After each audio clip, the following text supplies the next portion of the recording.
Hello, प्रणाम, जय श्री राम, हर हर महादेव। कैसे हैं आप सब?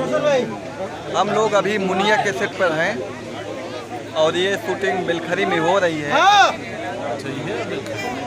और आप लोकेशन देख सकते हैं, तांत्रिक का अड्डा है ये। और भैया हमारे क्या कहना चाहते हैं, आप लोग सुनिए। जय श्री राम। बहुत थक गए ही, गर्मी बहुत पड़ती है।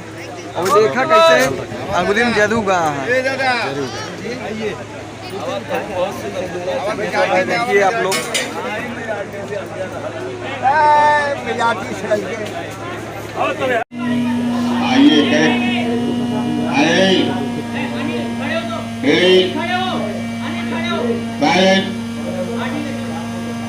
डाल आगे आगे आगे आगे आगे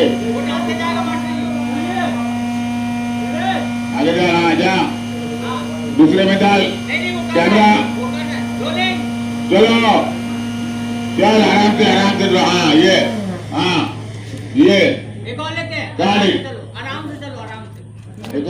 हमारे भैया ने अभी बताया कि बहुत ही जल्द जादुई अंगूठी पार्ट 2 आने वाला है। आप लोग अपना प्यार और आशीर्वाद दीजिएगा।